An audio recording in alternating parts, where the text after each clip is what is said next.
Comienza el DOCAT, la doctrina social de la Iglesia Católica para jóvenes, comentada por el obispo Monseñor José Ignacio Munilla.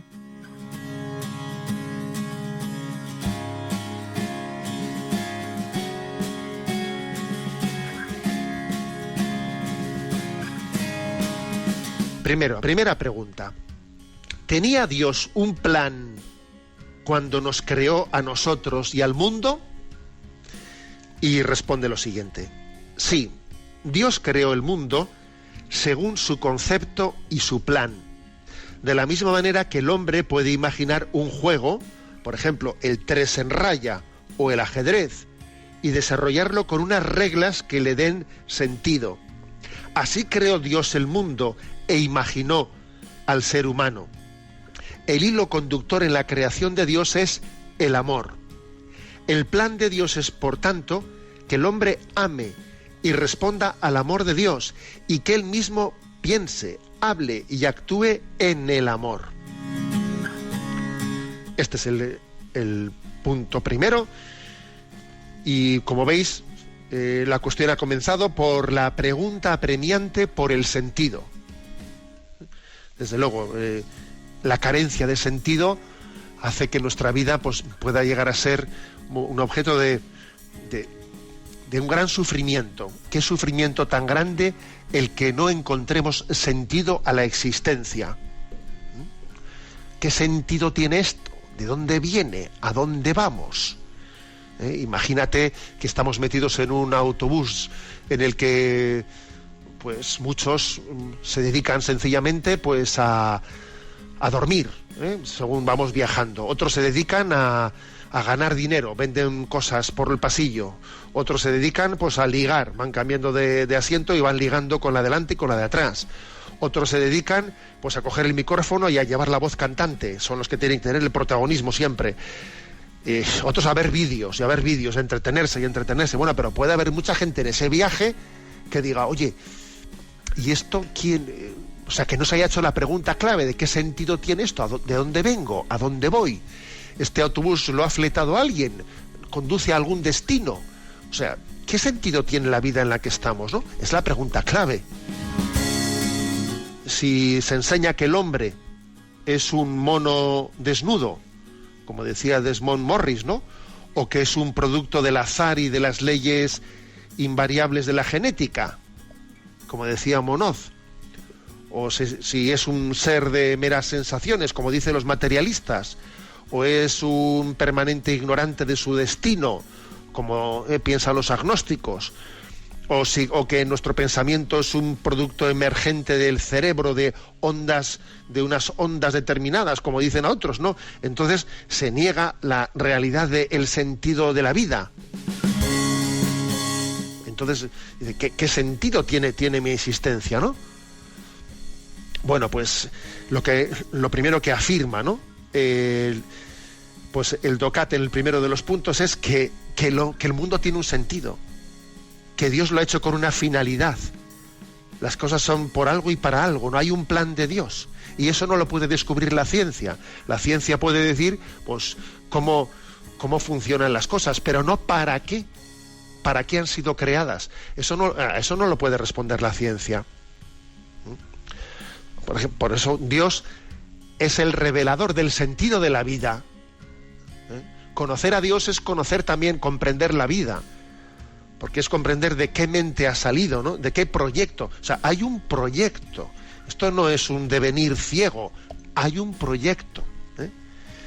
Y eso nos da una gran confianza. Yo también estoy integrado en un gran proyecto. ¿Y ese proyecto qué es lo que dice el DOCAT? Pues lo que dice es que ese proyecto nace no porque Dios estuviese aburrido, no. Nace de un plan de amor. El mundo, mi propia existencia, ha nacido de un designio de amor. Y Dios tiene un plan de amor en el que nos ha integrado. Nos ha integrado en su propio plan de amor. El hombre está llamado a responder al amor. Y eso, el problema suele ser el de no encontrar el sentido de la vida, ¿no? Pero cuando se encuentra, entonces es cuando uno sabe que viene del amor, del amor de Dios y que está llamado a responder al amor, es cuando es capaz de ser feliz y de dar lo mejor de sí mismo. Tenemos un poco de miedo a veces nosotros a eso, a hablar de los planes de Dios. De hecho, aquí en el DOCAT se pone esta cita: el mundo ha sido creado para gloria de Dios. Y claro, ¿qué es eso de que yo he sido creado para gloria de Dios? En nuestra cultura de la sospecha, eso de que yo haya sido creado para gloria de otro, me pone a la defensiva, a la defensiva. Pero nos damos cuenta que es que la gloria de Dios no es otra que nuestro bien. Es como si se dijese: ¿cuál es la gloria de un buen padre y de una buena madre? Pues que su hijo sea feliz, que su hijo sea santo. En realidad Dios no recibe nada de la creación, porque Dios tiene la absoluta plenitud, ¿no? ¿Qué gloria recibe un padre o una madre? Pues su único bien, o sea, su única gloria es que su hijo sea santo.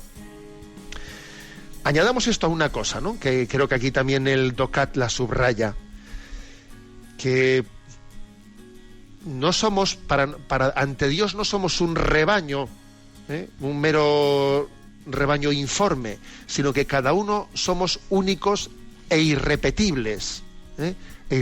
Por eso, junto a este punto primero del DOCAT, se ofrece una cita del beato John Henry Newman, que dice lo siguiente: yo estoy llamado a ser alguien o a hacer algo para lo que nadie más está llamado.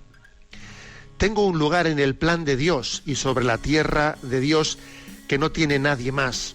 Ya sea rico o pobre, despreciado u honrado por los hombres, Dios me conoce y me llama por mi nombre.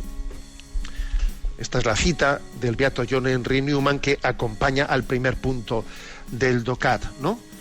O sea, es decir, que Dios ha creado el mundo, pero no nos ha creado de una manera, digamos, genérica, amorfa, como un rebaño. No. Hay una elección personal a cada uno de nosotros. Dios nos ha pensado en cada uno de nosotros. De hecho, en todo hombre hay un núcleo personal que no es ya el propio de los padres, ni parte de los padres. Hay algo inédito, irrepetible, sagrado, que viene de Dios mismo. Mis padres no me quisieron a mí, quisieron tener un hijo o una hija, pero no me conocían a mí antes de haber llegado, pero a mí sí que me conocía Dios desde toda la eternidad. O sea, soy querido y conocido por Dios desde siempre, ¿no? Y esto, o sea, creo que es muy importante que subrayemos esto. Dios me ha pensado en mí y tiene un plan y un designio para mí concreto. Hay algo en lo que Dios ha pensado para mí que si yo no respondo, ¿no?, a esa llamada de Dios, va a quedar desierto. Como cuando se dice premio desierto. Bueno, pues hay un plan y un designio que si yo no lo cumplo, paradójicamente, ¿no?, pues en este mundo estaré frustrando el amor. Estoy llamado, digamos, a responder al amor con el amor, porque he nacido de un plan y de un designio de Dios de amor para la vida del mundo. Aquí el primer punto del DOCAT, que ni más ni menos, ¿no?, pues nos plantea pues un campo tan maravilloso, ¿no?, tan esperanzador. Hemos nacido de un pensamiento de Dios que es un pensamiento que se funde con el amor, porque en Dios pensar y amar son no dos cosas, sino una sola cosa.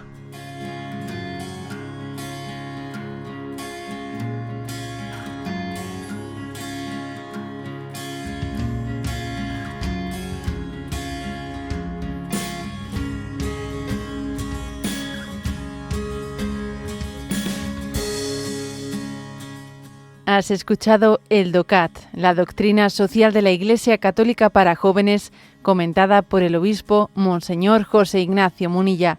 Encuentra todos los audios en radiomaria.es.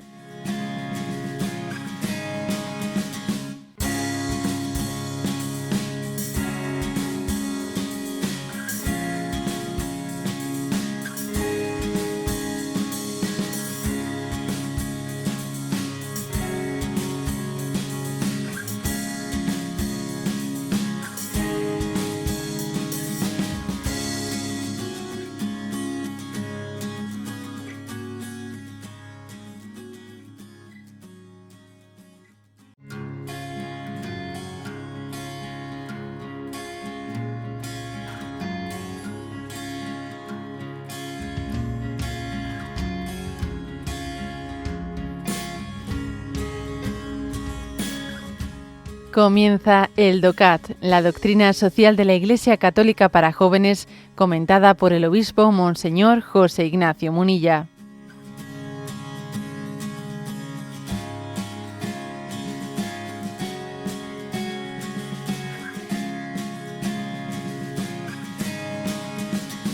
Punto segundo, pero ¿quién es Dios?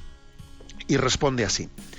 Se puede decir que Dios es el origen de todo lo que existe. Es la razón última, la causa última de todo, además de ser su razón de ser. Si lo miramos con los ojos de la ciencia contemporánea, se puede decir que precedió al Big Bang y al nacimiento de todas las leyes de la naturaleza. Sin Dios, todo lo que existe se vendría abajo. Dios es la finalidad de todo lo que existe. Hasta ahí, el punto 2 del DOCAT. Si os habéis fijado, a la hora de decir quién es Dios, hace tres distinciones, ¿no?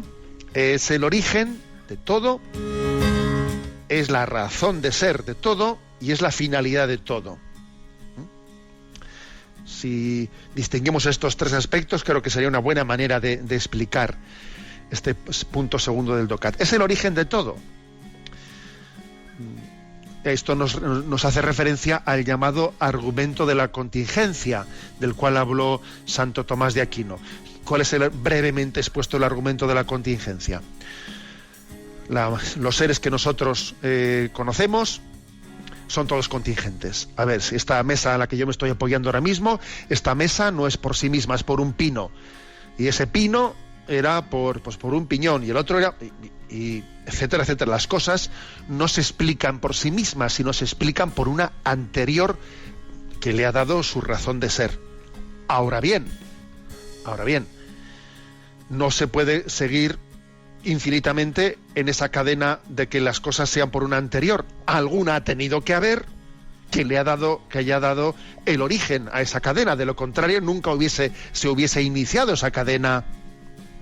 Ha tenido que haber un ser necesario para que pueda haber seres contingentes. Los contingentes somos los que hemos ido por otros, por un anterior. Ya, pero tuvo que haber, si no la cadena no hubiese comenzado nunca, ¿no? Un ser que era necesario, que era por sí mismo, que dio inicio a esa cadena. Bueno, esto se llama el argumento de la contingencia, elaborado por Santo Tomás, que en el fondo aquí el DOCAT nos lo recuerda. Las cosas, de la nada no viene nada. A ver, de la nada no viene nada. Las cosas vienen de algo, ¿eh? Luego ha tenido que haber un ser supremo, un ser creador, inicio, ¿no? Bueno. El segundo argumento dice que no únicamente es el origen de todo, sino también la razón última de ser de las cosas. Es que este es en el fondo es el argumento del orden. El argumento del orden. Es que, claro,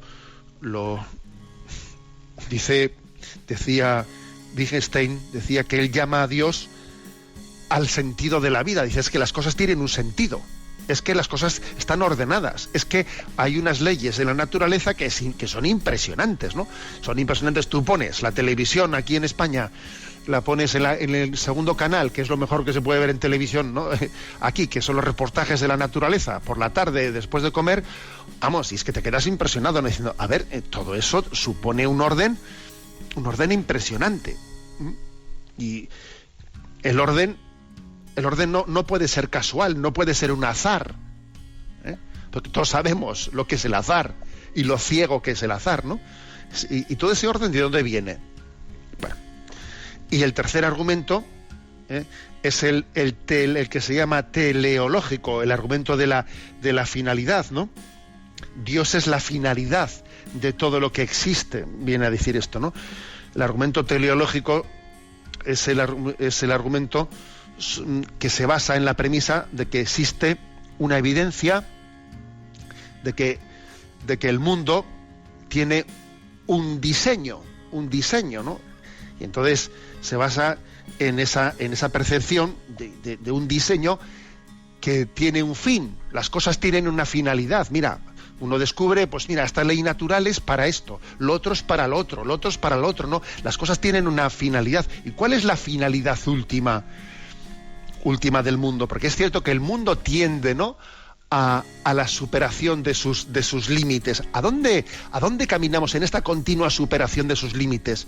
El hombre mismo desea cosas, tiene un deseo de infinitud, tiene un deseo de plenitud, de felicidad, incapaz de saciar en esta vida. Entonces, ¿cuál es la finalidad de que el hombre haya sido creado? Porque a mí me habéis escuchado más de una ocasión de que si nos tenemos que explicar únicamente a nosotros mismos por la teoría o por la ley de la evolución de que las especies se adaptan al entorno, que la evolución tiene únicamente la razón de ser de adaptarnos al entorno para sobrevivir mejor, yo diría que los hombres, que la ley de la evolución se ha equivocado con nosotros, porque nos ha dado un deseo de plenitud y de felicidad que no se adapta al entorno, que es que este mundo el materialismo nos resulta totalmente insatisfactorio. O sea, tenemos un deseo de plenitud que no nos adaptamos al entorno. O sea, hay un argumento también teleológico de finalidad, ¿no? Dios no solo es el origen, no solo es la razón de ser de las cosas, sino que es también la finalidad última a la que todos tendemos, ¿no? Para explicar este punto segundo, se ha iluminado, como a veces se hace en el DOCAT, al margen se pone una cita, en este caso, una cita del Papa Benedicto XVI, de nuestro Papa emérito, que dice: venimos ciertamente de nuestros padres y somos sus hijos, pero también venimos de Dios, que nos ha creado a su imagen y nos ha llamado a ser sus hijos. Por eso, en el origen de todo ser humano no existe el azar o la casualidad, sino un proyecto del amor de Dios. O sea, que podemos decir que tenemos como un doble origen. O sea, en cuanto a nuestro a la causa segunda, al medio por el que hemos llegado a este mundo, tenemos un origen biológico. Tenemos un origen biológico.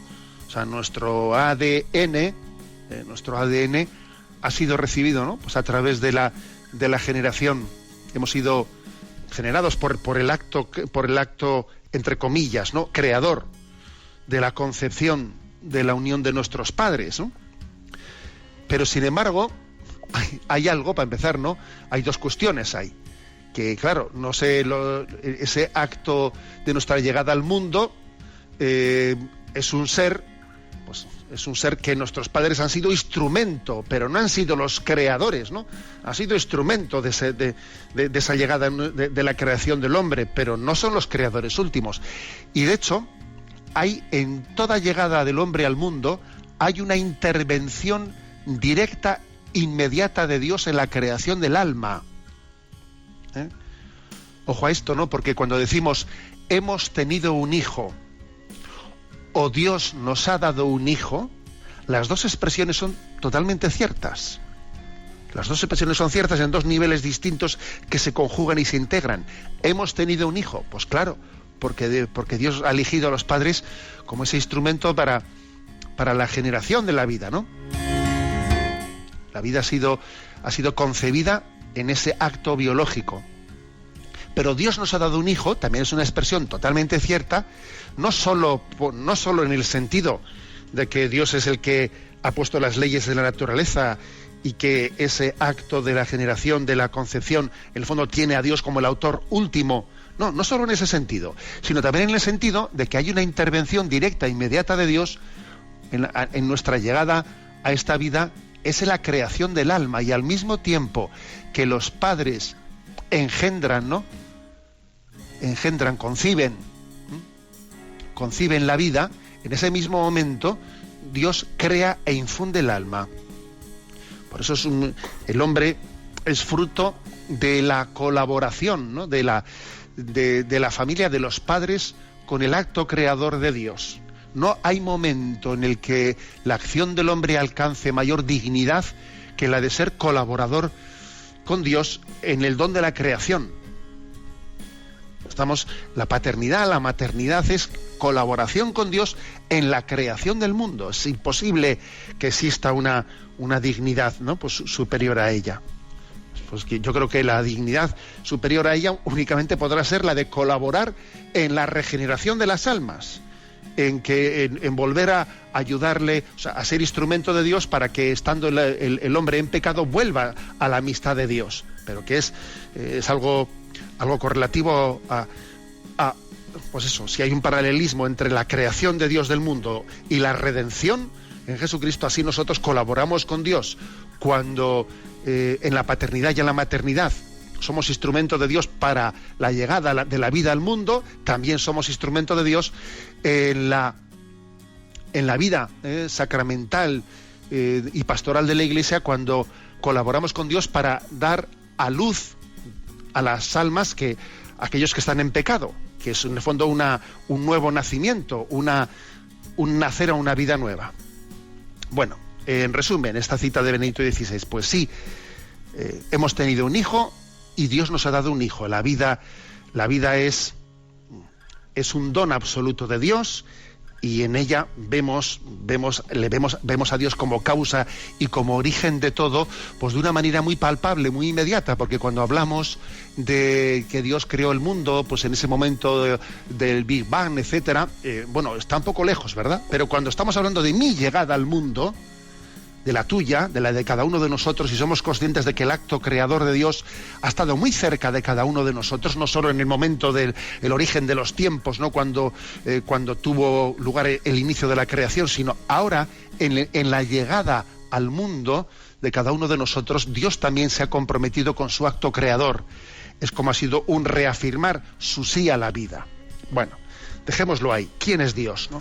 Dios es el origen de todo, es la razón de ser de todo, y es la finalidad, también la finalidad última, la meta de toda la creación.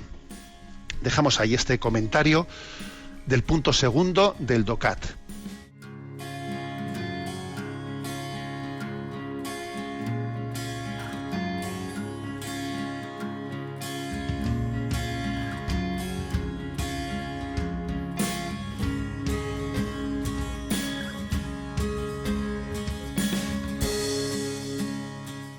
Has escuchado el DOCAT, la doctrina social de la Iglesia Católica para jóvenes, comentada por el obispo Monseñor José Ignacio Munilla. Encuentra todos los audios en radiomaria.es.